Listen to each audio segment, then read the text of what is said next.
Sveiki, šiandien su mumis būsiu aš, Tomas. Sveiki, būsiu ir aš, Karolis. Ir apžvelgsim H-Cigar AXO.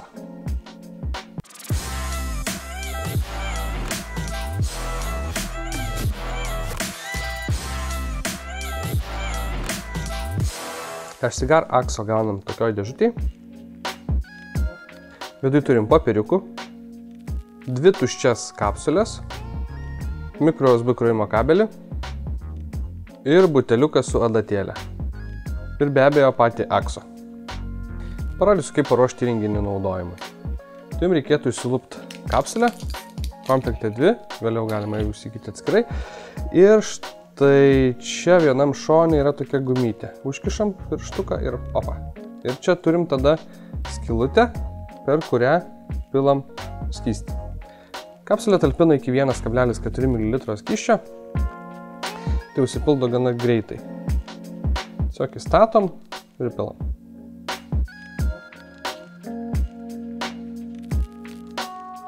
Čia truputėlį visą laiką apsisnargliuoja jis. Galim valyti, galim nevalyti. Šiaip patarčiau nusivalyti, aš dabar neturiu su kuo.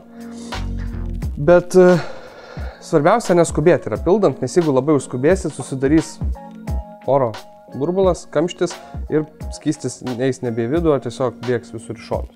Tai tokiu atveju reikėtų jums padaryti arba tiesiog pabandyti pavartalioti kapsulę, kad jis išsivaikščiotų ir tada bandyti pildyti toliau su tokiu buteliuku arba naudoti buteliuką su adatėlė, tiesiog savo skystį persipilt į šitą ir tada su adatėlė jums pildant, mato tas snapukas labai mažiukas.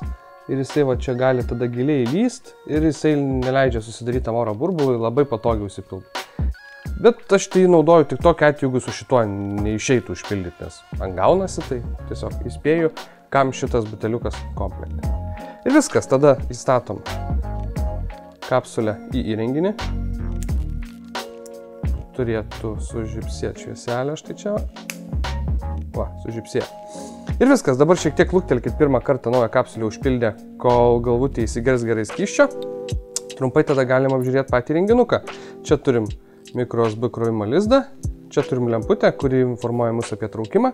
Kaip jinai šviečia, ne įstačius kapsulio traukimo metu parodysim jau kada į viršų grįšim. Ir čia matom viduj turim porą kontakčiukų. Ir nežinau, ar matosi ten kampe, nesimatysim. Nu, ten kampe tas automatinis mygtukas, kadangi prietaisas yra aktyvuojamas būtent traukimo metu. Ir viskas. Metalinis korpusas, plastikas. Kapsulę galim dėti bet kurią pusę. Nu, ta prasme, ar taip, nėra skirtumo. Šitą tai aišku neįdėsi. Ką, kapsulytę, manau, turėtų įsigerti jau kaip ir galim grįžti viršų tada ir aptart įrenginio privalumus ir trūkumus. Na ką, surinkom, užpildėm. Pasižiūrėjom mes ilgą procedūrą. Pagaruot. Ir matot, traukimo metu šviečia apačioje esantis tas lempukas. Pas Tomą šviečia mėlynai, pas mane šviečia taip pat mėlynai, reiškia mes abudu pilnai pasikrovę. Po to lemputė pradeda degti žaliai ir jau kai lieka mažiau negu berods 30% pradeda šviesti raudonai. Jo, ir lygiai taip pat įkraunant įrenginį irgi iš pradžių dega raudonai, kai virš 30% užsidega žalia ir kai jau įrenginys yra beveik pilnai įkrautas ir pilnai įkrautas, dega mėlyna lemputė. Ir taip pat mirksėdamas indikatorius informuoja apie kažkokią tai problemą, ten trumpą jungimą, blogai statytą kapsulę arba dar kažką, tai va, tarkim, ištraukimą. Jau labai baterija jau visai bus. Jo, amen tada. Ištraukiant, jisai sumirksi. Man būtent vieną kartą buvo po pildymo įdėjau kapsulę ir kažkaip nelietė kontakto, neveikė ir vis patraukus 3 kartus žaliai sumirksėdavo. Tada nurodo, kad reiškia kažkur kažkas nekontačinė. O įstatant kapsulę sumirksi baltai, reiškia, kad su pocu viskas gerai, įsistatytas, baterija įrado, galit. Tai įstačius pocą turi būti baltas tas šviesiukas vieną kartą sumirksi. Tai yra labai faina, kad reikia spausti tų mygtukų. Tai pradėkim tada, manau, įrenginį aptarinėti. Ir gal tada nuo trūkumų kaip visą laiką. Taip, manau, pradėkim nuo trūkumų. Tai man pirmas trūkumas būtų būtent dėl pildymo, kad turbūt kapsulės viduje paliko kažkiek gal bereikalingo plasmasės arba reikalingos plasmasės, bet galėjau šiek tiek plačiau padaryti, kad oras kartais sunkiai vaikšto. Būtent pirmą kartą užpildant tos problemos nebūna, viskas gražiai užsipildo pilnai.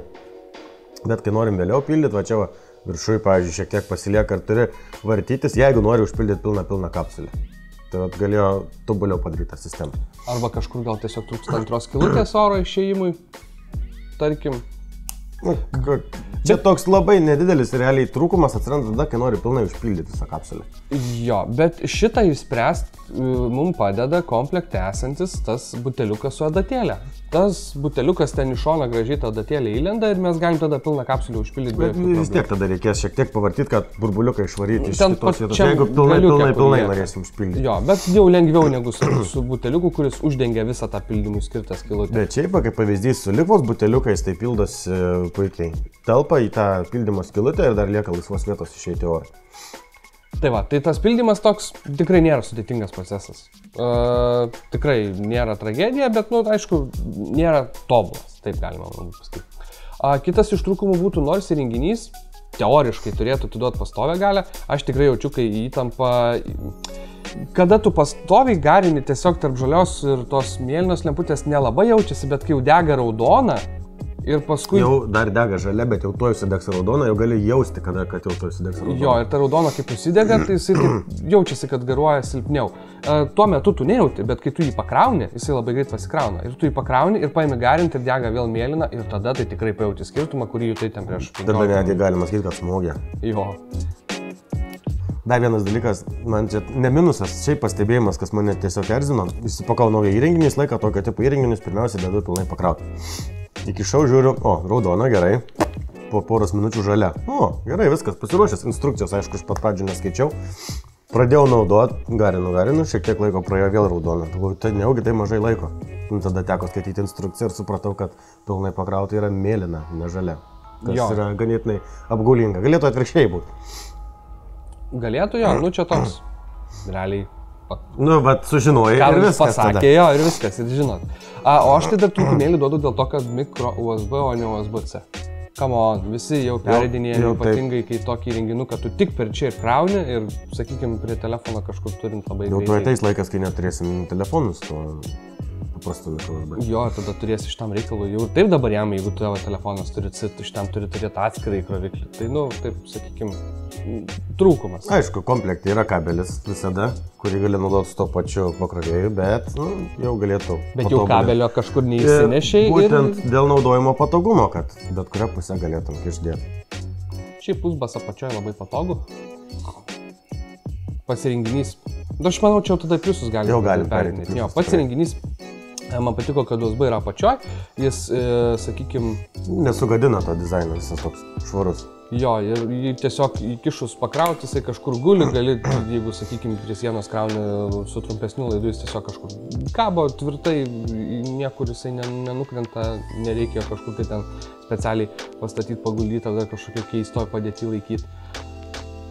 Apskritai jo visas dizainas, korpusas, jisai toks labai lengvas, bet labai solidžiai. Kartu paėmus į ranką, tai va būtent didžiulis pliusas, kad jisai jaučiasi labai solidus, labai lengvas ir tvirtas. Net tikrai nebaisu įsidėti galinę kišenės, tikrai neperlūš. Nors paėmus į ranką, kaip pradžių toks lengvutis, kol nepradedi glostyti, neatrodo, kad jis bus tvirtas, bet iš tikrųjų labai tvirtas. Ok. Kas nutiko? Ne, nieko nesvarbu. Tai va, bet šiaip korpusas jo tikrai yra ganėtinai solidžiai padarytas ir kapsulė įsistato labai tvirtai. Jokio nėra klibėjimo. Tiesą sakant, net kitą kartą, jeigu biškis slidesni pirštai, yra sunkiau išimti. Tai... Bet tai yra geriau negu... Geriau jau sunkiau išimti. Net čia gali iškirsti kapsulę. Jo, nes, ta prasme visiškai absoliučiai jokia kryptim, jokio klibėjimo. Dar vienas toks, gal čia grįžtant truputėlį atgal į tą tokią kategoriją tarp pliusų ir minusų, yra tai, kad įrenginys mygtuką turi automatinį, kaip automatinį, mygtuką aktyvuojama nuo traukimo.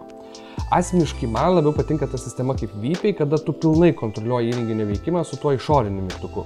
Bet aš, kaip žinau, tikrai labai daug kas mėgsta tos mygtukus, kurie yra aktyvuojami nuo traukimo. Ir būtent yra nemažai žmonių, kuriem pypė nepatinka dėl to, kad mygtukas yra neautomatinis. Jo, o sakykime dabar va šitą dalyką, kurį paminėjom pereidinėjant vėl į pliusus, mygtukas šitas automatinis veikia tikrai labai neblogai. Neturėjau aš jautrus labai. Net realiai nebūtina jo, kas man patinka, kad jisai labai lengvas, gali net jo į rankas nepaimti. Ir papsi, net rankom užimtom. Nereikia siurbti iki negalėjimo, kad tą mygtuką aktyvuoti. Jis net nuo, sakykime, tikrai lengvo traukimo aktyvuojasi. Galit pažiūrėti pagaliam, kodėl. Ja, labai nieko neįtraukia, jis jau veikia. Tas man tikrai labai patiko. Aišku, vėl, tu su juo negali tiesiog išjungti įrenginį, dar kažką, bet, jeigu jau pergyvenat labai, kad, sakykime, kažkas neatsitiktų kapsuliai ten įdėtai, tai tiesiog ją tada išimkite ir palikite įrenginį be kapsulės, tiesiog kažkur gulėti, jeigu jums dėl to norisi ramybės. Jo. Kas čia dar iš tų privalumų? Skonis. Skonio perdavimas iš pocų tikrai labai neblogai. Dabar dėl jų laikymo. Aš tiesą sakant, kiek šitą įrenginį naudoju, dar nesu sudeginęs nei vieno pocą. Tai kai apžvalga... Ir skonis, jo ne, kaip naujas skanus buvo, taip dabar praleidus, nežinau, N kartų užpildyta, ne N, kokius turbūt gal apie 7, taip pat skaniai važiuoja. Ir net nepanašu, kad perdegs tas pocas. Tai labai gerai sugalvota. Jo, tikrai, aš pastebėjau, kad jis jau laiko ilgiau, negu kad, sakykime, kažkokio kitokio įrenginio nepildomus kapsulės užpildžius tam, kad jas papildyt. Tai šitas jau laiko ilgiau. Ir visą tai padaryti daug patogiau. Kiek tiksliai atlaikys man ir Karoliui, aš manau, vis tiek apžvalga išeis dar už poros dienų, kaip mes dabar nuo šiandien filmuojam, tai tikrai turėtumėm būti sudeginę. Arba papildysim info, arba parašysim komentarą. Jo, paliksim komentarą tada apie tai jau. Arba atskirai informuosim Debesų lygos Facebook'o grupiai. Kiek užtrunka laiko sudeginti šią kapsulę. Jo, bet bent jau kol kas tai aš tikrai labai esu patenkintas kapsulės, būtent veikimu, tiek skonis, tiek garo kiekis iš tikrųjų iš tokio mažyto. Ir kas man labai patinka, ir oro kiekis yra nedidelis, tikrai labai patogus, malonus MTL ir jisai labai toks minkštas oras. Niekur nekliūnantis, praktiškai jokio garso nesigirdė aplinkui. Taip labai ir šiltas ganėtinai garas, kas man patinka. Man tai toks nei šiltas, nei šaltas, nėra labai, kad būtų vėsus ir oro šiek tiek mažiau negu vypė. Ir gerokai mažiau negu buvo, jeigu aš tai prisimenu gerai. Tikrai geriau, mažiau negu buvo. Labai iš tikrųjų primena buvo, skonių tikrai ypatingai daryti kažkokį panašų skystį, pataikai užsipilti tikrai labai primena ir tavo tokia visa forma, tai kad nereikia spausti to mygtuko, tik jis toks daug visas glotnesnis. Glotnesnis ir mažesnis. Ir rankui patogesnis jisai. Na, pas mane jau pasidarė žalia. Ir su žaliais ganėtinai ilgai laiko, tai dar vienas pliusas, baterijos tarnavimo laikas. Man užtenka praktiškai visai dieną. Naudojant tik jį, nuo ryto iki vakaro aš užtenku. Tai gaunasi netoli 3 pildymų ištraukiame. Netoli 3 pildymų? Jo, netoli 3 pildymų. Kad aš dabar trečią kartą užpildau ir nepabaigus trečio, man užsidega raudona, bet dar ne tai, kad jau jisai visai numirė, bet kad jau dedu krauti. Aš dabar kelias minutės ir vėl pasikruoju. Šitą ir neužfiksavau, kiek čia man dabar tų pildymų įkrovimų santykis koks yra, tai irgi paliksiu komentarą tada gerai, nes man tada nenoriu paskui primeluoti nesąmonę. Taip, o toliau apskritai vertinant komplektaciją, gaunam patį įrenginį ir 2 pocus tuščius, bet 2, netgi 2. Tai sakykime, net vieną sugadinus, net čia sudeginus, mes vis tiek dar vieną turim ir jie apskritai turėtų ganėtinai netrumpai atlaikyti. Jums tai reikia tik skysčio ir viskas, good to go. Taip pat gaunam tą buteliuką, jeigu jau su to įprastiniu, sakykime, nelabai sekasi užpildyti. Arba tarkim, maišotės dideliuose buteliukuose skysčius ir iš didelio buteliuko niekaip neužpildysi, tai nereikės atskirai vargti ir ieškoti, kur įsigyti. Tai va, indikatorius, tas taipogi, manau, bet kokiu atveju susipažino su to, kad mėlyna yra labiau krauta negu žalia, yra patogus labai dalykas ir ta lemputė neerzina. Jinai kartais, man atrodo, gal net kiek blankoka, bet labai jinai iš tikrųjų įtaikyta geroje vietoje, nes nereikia įtraukti ir greit žiūrėti, kas čia dar traukiant, puikiai matosi, nereikia labai ten akių užvairuoti, kad pastebėtum, ar pasikrovė ar nepasikrovė.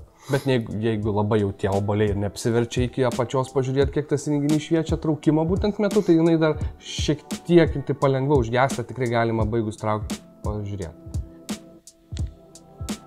Jo, tikrai spėjai pamatyti apie tai degančią. Aišku, galėtų būti kažkoks ten, nežinau, kažkoks mygtukas, liestukas, kad pažiūrėtų, kiek yra netraukiant. Kad ir tą pačią vietą atspustilti. Jo, nes dabar jeigu tu tai tiesiog paėmė ir tu dabar negali truktelti pažiūrėti, kiek yra įkrauta baterija ir tau dabar reikėtų jį pasikrauti prieš išeinant, ar jį nepasikrauti, ar kaip, ir tu negali to padaryti, jo netruktelės. Bet ta lemputė labai... Tas indikatorius labai jautrus, tai tokia vis tiek, manau, gal prisikabinti biškį galima, bet šiaip lempukas man patiko. Ką, tai kas iš tikrųjų mėgsta tos kapsulinius įrenginukus, mėgsta to tokį labai kompaktišką Kas reikalą. būtent nori pildomo reikalo? MTL-inio, traukimas tikrai MTL-inis. Prie laisvesnių, bet tikrai MTL-inis. Bet ne prie laisvų. Nu, aš gal net truputėlį daugiau oro dar su šituo, sakykime...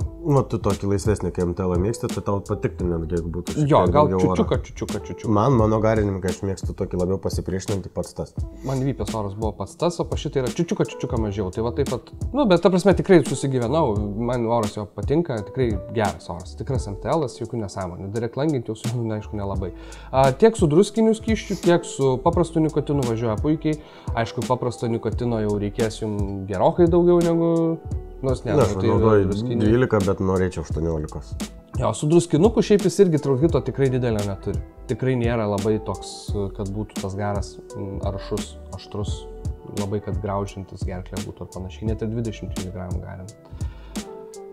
Tai va, tai kažkas ieškot kažko tokio kompaktiško MTL-iško, ganėtinai tikrai solidaus, su nebloga komplektacija ir tikrai nebrangaus, tokio, nu, pabandymui, sakykime, galų gale. Aš nežinau, man šitą žiauriai patiko, tikrai norėčiau rekomenduoti. Ir rekomenduoju. Ir rekomenduoju. Būtent tai šiam kartui, ko gero tiek. Ko gero tiek. Ačiū, kad žiūrėjot. Prisijunkit prie mūsų Facebook'e, užsiprenumeruokit mūsų YouTube kanalą ir be abejo sekit Instagram'e. Ir tada dar į komentarus skiltį nubėkit. Po to, kai jau apžvalgėlį išeis, ten būsim palikę tada savo tos jau skaičius, visus santykius, kiek ten įkrautų bakų baterijų, ten ko išlaiko. Kągi, tam kartui dar kartą tiek. Ačiū, kad žiūrėjot. Gerą. Iki.